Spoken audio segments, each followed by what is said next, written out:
In August 1945, the greatest conflict that the world had ever known abruptly stopped. World War II's end was driven by Japan's surrender. This surrender came as a direct result of the use of the atomic bomb on Hiroshima and Nagasaki. The massive destructive powers of the bombs and the horrifying pictures seen throughout the world caused Japan's Emperor Hirohito to surrender, with the emperor saying that the people of Japan must, quote, endure the unendurable and suffer what is not sufferable. Indeed, the bombings of these two major cities was massive. It killed between 129,000 and 226,000 people, caused cancer in hundreds of thousands more, and caused untold millions in economic damage.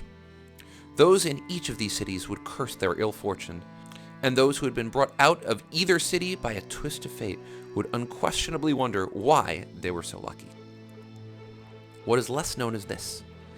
Nagasaki's destruction came because of a cloudy day, an inoperable fuel pump, and the location of a honeymoon. Had the skies been clear, it would have been Kokura, not Nagasaki, that was destroyed on August 9th. In May 1945, the United States military began to select targets for the dropping of an atomic bomb.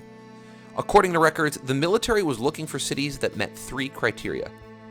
First, the city had to be large, of a significant population, and wider than at least 3 miles. Second, it had to have a high strategic value, meaning that it had to have a major military, economic, or manufacturing presence. Third, it had to have been able to remain intact in the aftermath of the firebombing campaign that the United States began in March 1945. This is because the U.S. wanted pictures of what a city went from when it went from whole to utter destruction. This left options limited. Originally, only Hiroshima, Kokura, Niigata, and Kyoto qualified. In particular, Hiroshima and Kyoto were the two main targets. Nagasaki wasn't even on this list due to its hilly geography and the presence of a POW camp. Now let's be clear, Nagasaki did meet other criteria. It was a massive seaport in southern Japan, allowing ships to be built and steam right into the East China Sea. The city was also a major manufacturing center, one that produced military equipment, ammunition, ships, and more. The greatest challenge from a military perspective was the city's geography. It was very hilly, that made it hard for ships to find and for bombers to hit it. As such, it had been spared during the firebombing campaign of 1945. However, Nagasaki's luck began to change when Henry Stimson, the United States Secretary of War, asked Major General Leslie Groves to remove Kyoto from the list of potential targets. Secretary Stimson cited the city's religious, cultural, and historical significance. He argued that in the aftermath of a war, it would be harder to rebuild Japan or to work with the country if the United States destroyed such an important city. Major General Groves disagreed with the decision, noting the major importance of the city to Japan, as well as the fact that the city's populace would uniquely understand the significance of the bomb. This was due to the city's many universities and perceived elevated intelligence. However, Stimson pulled rank and spoke directly to President Truman, who had the city removed from the list of targets. Truman would note in his personal diary that Stimson was, quote, particularly emphatic in agreeing with my suggestion that if elimination was not done, the bitterness that would be caused by such a wanton act might make it impossible during the long post-war period to reconcile the Japanese to us in that area rather than to the Russians. Now, all this may be true, but in reality, Stimson's desire to protect Kyoto may have been far more personal. See, in the 1920s, Stimson was the governor of the Philippines and is said to have visited Kyoto numerous times. There are also multiple reports that his fondness for the city extended to his married life, as he may have had his honeymoon in Kyoto. With one city out, Nagasaki was back on the target list.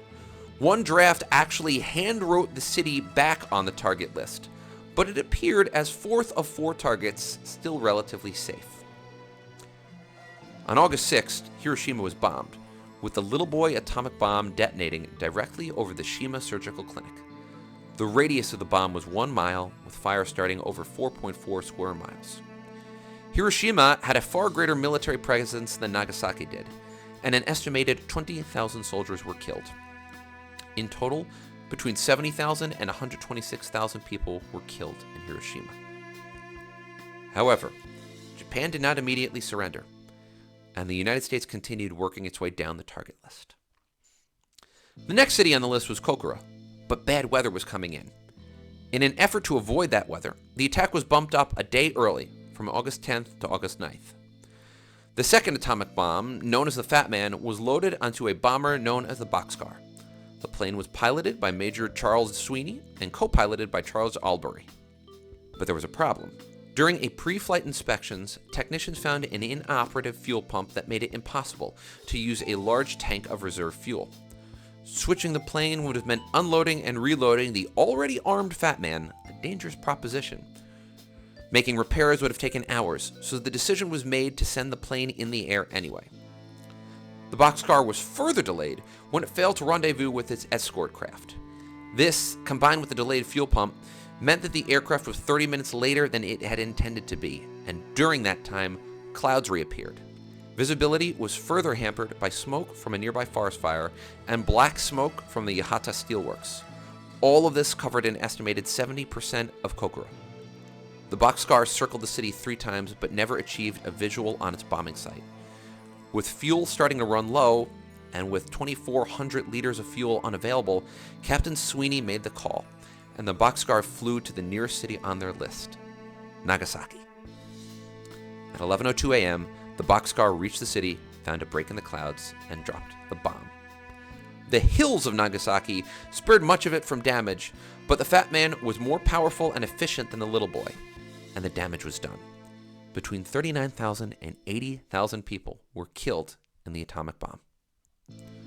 The bombing of Nagasaki, of course, ended the war. On August 14th, 5 days after the city was destroyed, Emperor Hirohito recorded his message of surrender. The war was over. No more cities were bombed. And an atomic bomb has not been used in an act of war since that day.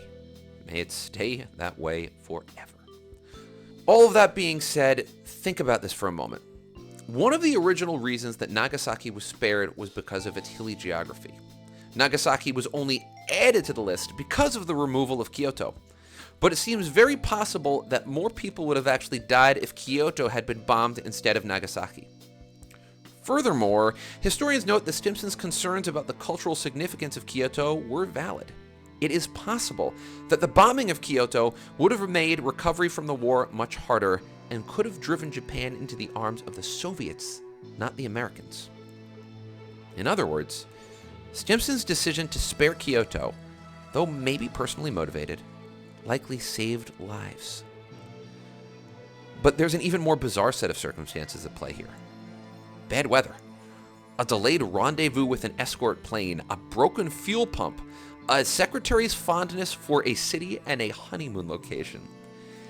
These 4 bizarre and seemingly unrelated factors conspired to spare 2 cities, Kyoto and Kokura, and doom Nagasaki, to end countless lives and save countless more.